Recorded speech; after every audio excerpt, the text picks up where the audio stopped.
This is the Analog Gamers Podcast with your hosts. I'm Shane. And I'm Brent. I'm Frank. So we're back with you today. It's our last episode for the season, so we went with kind of a softball for ourselves. We're going to talk about licensing games today. So what we're talking about here is what everyone's seen on the shelf. For example, when a new Star Wars comes out, they usually release a new Monopoly that follows that Star Wars. Sometimes these are cash grabs. Sometimes these are actually good games. And we want to break it into some of that and talk about some of that. As well, I think we're going to divert down a road of where these games are not necessarily licensed because it's not illegally licensed, but just theme-based that are still based on a popular theme. But I'll kick it off to Shane, who has played a couple of these, a little more than I have, so he can introduce some more. Yeah, so all of my friends that come over and see my game shelf make fun of how many Monopolies I have. So I probably have at least 15 different Monopolies, most of them different licenses, different licensed versions. So like MLB, Rudolph the Red-Nosed Reindeer, Disney, Marvel. And the reason I got so many Monopolies is, as you guys have heard, growing up, I played a lot of games. Throughout college, anytime I'd go home, I'd tell my mom, like, let's play Monopoly, because that's what she would play with me. And so she got this idea in her mind that I love Monopoly so much I wanted to collect them. So for about 6 years, every Christmas, I got at least one, if not two, if not three, different versions of Monopoly for Christmas. So I have lots of Monopolies. I've tried to get rid of some, but nobody wants them. For me, I have a few others. Like I have Star Wars Clone Wars Risk, Star Wars Trivial Pursuit. You'll probably see a theme here. I like Star Wars. And Monopoly. And Monopoly, evidently. I think in my grown-up life, I've played Monopoly maybe once with friends because it was specifically requested. For me, there seem to be two very clearly different types of these types of games. So there's like the Monopoly where the game really doesn't change at all. Literally, the game is the exact same. They just rename things based on whatever the theme is. But then there's a game like Risk, Clone Wars, Star Wars Clone Wars, where the game is very similar to classic Risk, but there are some changes to reflect the theme. So for me, there's kind of two different versions. There's we literally just smacked the theme on and printed it. And then there's some of the game and some of the rules were rethought to reflect the theme or the licensing that was overlaid. What do you think about that, Frank? So there's a third category, and that is a completely separately designed game. Yeah. That you might get from, say, Fantasy Flight. Fantasy Flight Games is a publisher that specializes in that. And so their Star Wars licensed game, they published Star Wars Rebellion, which we've talked about. They published at one point in time War of the Ring, which has now gone to another publisher. But those games were unique creations for those licenses. What Shane's kind of been talking about is the Hasbro versions of those. And for those who don't know, you look at Hasbro, and Hasbro now includes Parker Brothers and all of the other game companies that we grew up with, and as well as Avalon Hill, which is an old wargaming company. Although Avalon Hill tend to treat that separately. What's interesting is that if you go to something like Fantasy Flight, you will tend to find those games are very good games. If you go to Hasbro, it might be hit or miss, depending on how much rethinking went into it, as Shane has pointed out. You kind of got to be careful and look at what you're doing with it. Hasbro has had some incredibly good game. The game that keeps coming to mind is Queen's Gambit, which is an old Star Wars themed game, came out about the same time as Episode 1 came out, and was just a phenomenal game. Yeah, I'm guessing on the time frame. Brent's giving me that questioning look. 1 or 5? One. Episode 1, the one when Anakin's a little kid. Okay. I think that's the episode that some people reject and won't admit is a real Star Wars episode. Right. So, at any rate, that's a great game. But then they've done things like Star Wars Monopoly, which, as Shane said, they just repasted the artwork in the and the property names and pretty much went from there. So Shane, you specialize in the monopolies here. Oh, goodness. Did any of them actually change any rules? No, literally everything was the exact same. They just like changed the property names and the little pieces. That's pretty much it. That's disappointing. Well, Monopoly can be disappointing to begin with, but and something to say, Frank, that's a great point. In my head I was kind of thinking of like those games that were released and then re-released through licensing. And you brought up those that were, brand new games completely designed within that license. And I will say, if you don't like the original game, so like if you hate Monopoly, you're not going to like a re-released licensed version of it. So, don't fall into the trap of thinking, oh, I hate Risk, but I might like a Star Wars version.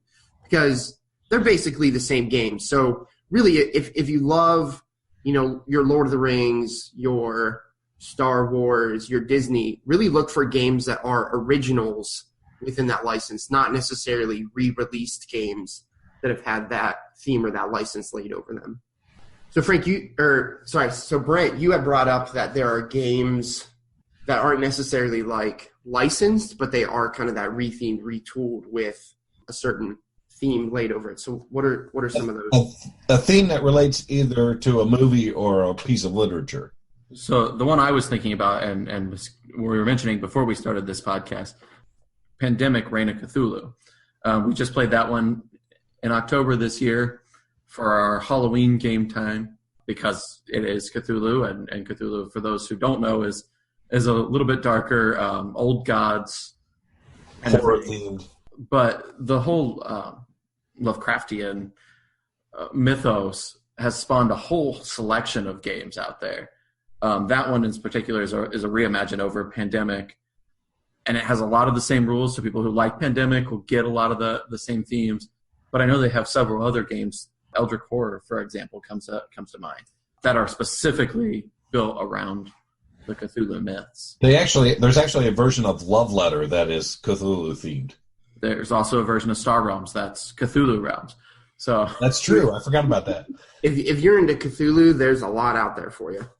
But Cthulhu is not a licensed entity anymore. So these people, they're not buying a license to sell these. This is more a theme-based idea now. Cthulhu the Lovecraftian mythos is old enough that it's in the public domain, so you don't actually have to license it. You can just use the theme. Frank, you brought up like Star Wars Rebellion, Queen's Gambit. What are some other licensed games that you think are quality and that you've enjoyed playing? So on the longer, bigger end of games, the ones that are going to take several hours that are really good are Star Wars Rebellion. We've talked about that game several times in the podcast. That's an excellent game. War of the Ring. Another one I haven't mentioned before is Battlestar Galactica, which is from Fantasy Flight, and Brandon's shaking his head no. No, because you sold it before we ever got a chance to play it. Yes, I did. Womp womp. But it is a good game. The idea is that there are, I don't know if anyone's familiar with the theme of the story, but you play the Battlestar Galactica crew members trying to get to make several jumps to win the game, but somebody is secretly a Cylon trying to, at least one person is secretly a Cylon trying to end that. It is very good. I'm not sure. So if you really like that theme and you really like those heavy, really immersive thematic games, it's excellent. I'm not sure that I would pick it over the Resistance because both of them are that trader-oriented kind of, we have missions to complete and the traders are trying to stop us thing. But the Resistance is shorter and more intense kind of experience, kind of condensed into. So I'm not entirely sorry that I did trade it away. Sorry, but that's the way it is. I'm struggling to think of other ones. You guys got any? I mean, not that they aren't there. I'm just drawing a blank. No, but I did want to bring up something that to watch for, I guess, when you're buying licensed games. Not all of them some of them are reimaginings of games that are out there, but not all of them are listed that way. For example, one of them we have on our shelf is the Big Bang Theory party game. It was really an apples to apples with a Big Bang themed cards, but it's not one that you would, when you picked it up, you didn't go, oh, this is apples to apples. So some of these really take some investigation as well to see what's going on here. And so I want to put that out there, that just because it doesn't necessarily say it's a form of a game, it doesn't mean it's not following that same. Although Shane will probably recognize it if it is just a Monopoly retheme. Yes, I will. I do a lot of shopping at thrift stores just generally, and I always look at the board games just in case there's that gem hidden in there. Very rarely is there. The games that I see on there the most are licensed trivia games. So this would be like a Duck Dynasty trivia game or an NSYNC trivia game. So these types of things. Those games are probably really, really narrow interest games. Like I have Star Wars Trivial Pursuit, which there's only like 4 friends that will play that with me. So when we play it, it's great. But I also know that that's such a narrow game of who's going to play it that a lot of times I'm not sure those types of games are even worth investing in, because you can just type into Google Star Wars Trivia or Duck Dynasty Trivia. So I think those games can be tempting to buy for people, but I don't necessarily think that they're very well designed. I don't think they're the best. And realistically, you can get that game for them, and unless you're going to sit and play it with them, those types aren't necessarily the best, because unless you watch or read the books a lot, you're not going to be able to play those games successfully. I'm trying to think of games that come out that have a playtime that's hour and a half, that are thematically, licensed thematically, if I said that right. And the one that comes immediately to mind is the one Brent mentioned, which is Pandemic Reign of Cthulhu, which is probably a 45-minute game, maybe an hour. Brent's not thinking that it is. But that one's a very good game that's not, going to be a 4-hour Star Wars Rebellion. Are there any other games we can think of that are like that? So Star Trek Fleet Captains, that usually ends up taking somewhere right around an hour. That's true. And that one's not, it's a good game. I wouldn't play it with more than 2 players. But yeah, I think a lot of the good ones that we've found that we really like have been longer than that. Maybe that's the fact that we like longer games. And that could be throwing us off a little bit here, but one of the games that does come to mind on this kind of 45-minute time frame is a Hasbro game that's pretty good, and it's called Risk Star Wars Edition. It is not a Risk game at all. It came out at the time of Episode 7, but the subject matter is Episode 6. So one player is playing the Rebel side. They're trying to destroy the shield generator, and then with the shield down, they can destroy the new Death Star. The Empire player is attempting to stop that. It is not at all Risk, as I said, but it is a very good game. It's actually more along the lines of the Queen's Gambit game I mentioned earlier, although people who really love Queen's Gambit say it's overly simplified. I happen to really love it. It's a game you could play with a probably 8-year-old, and they would be able to play very well. And they would get really excited about it because it's very thematic. It is one of those Hasbro games that is very good. So one of the games that I want, that I've never actually played, I really want to play it, but as a licensed game, is the Game of Thrones board game. It's outside your hour long. It's looking at 2 to 4 hours there, but it's rated really high, and from a reputation perspective, it looks like it's probably implemented a really good game there, even though it's a theme-based, license-based game there. So second edition, there's the second edition. That's the one you want to get. And I will absolutely sit down at the table and play that with you because I'm very curious about that game. I just have to give a shout out to one of all of our favorites, Dune.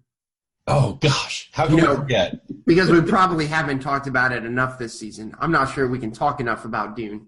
It's not in print anymore, so it's a little difficult to find. But one of the reasons I love that game so much is because the theme and the rules are so integrated. Like, you can't play that game without that theme. It is completely dependent on taking place within the Dune universe. The interactions between all the players are pretty much just about all of these different families and how these families interact within the book. The first time we played it, I had never read Dune. I hadn't heard too much about it. But immediately after playing that, I went and read like the first 4 Dune books because I love the game so much. So I think that's a fantastic example of integrating mechanisms and gameplay with the theme.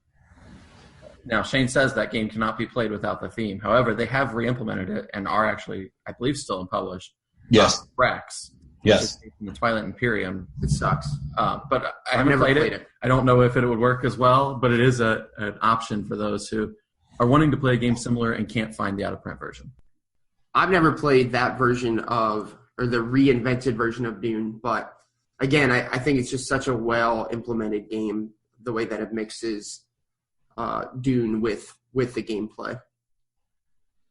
So one other kind of type of licensee games that I want to talk about as somebody who works in a church are Christian games. So I don't necessarily mean games that like might have an abbey in them or a church in them, but games that are, they take popular games and try to make them Christian-y. And I will say all of these games are horrible in my experience. We can dig into the philosophy behind it and if it's even worth doing, but we're probably not going to do that. But I will say there have been some like Bible trivia games or Christian games that I've played that they're just stinkers.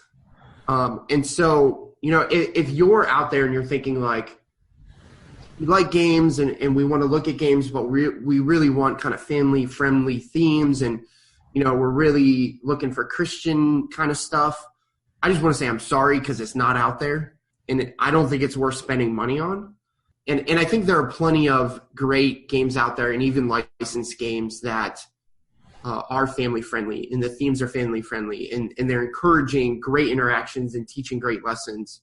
And so, if you're in that camp, I would say those games probably aren't worth looking at or getting into. What do the two of you think? I haven't played any good ones, so yeah, I'm with you there. Yeah. Yeah, so I don't have a whole lot of those. I played Settlers of Canaan, which is a rework of Settlers of Catan. The only thing that I like about it, I've had it actually.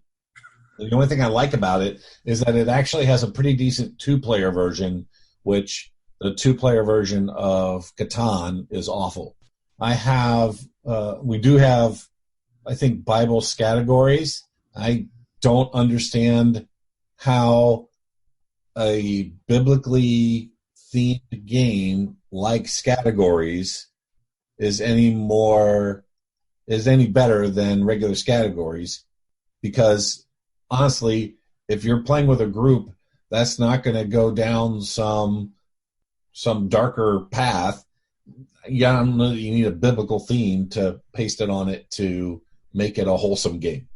So there's a game called David and Goliath, which I have heard is very good, but it's not a retheming. It is a separate game. So we're back to that same thing, right? Where if it's a retheming of a game, whether it's a retheming of Shane's favorite Monopoly into Star Wars, or it's retheming categories into a biblical theme, it's probably that pasted on new theme is probably not going to save the game if you don't like it. And it's not going to really improve the game if you do like it. You got to look for those newly created games. The thing is, too, when I think about, being in youth group, if I pull out categories, they'll probably play it and we'll have a fantastic time. And even though we're at youth group, if I pull out Bibles categories, they're going to be like, why we got to play this Christian game, right? And so, like, at least for me, like, gaming is such a great opportunity to build relationship and have great conversations, especially when you're, sitting around a meal right after you played.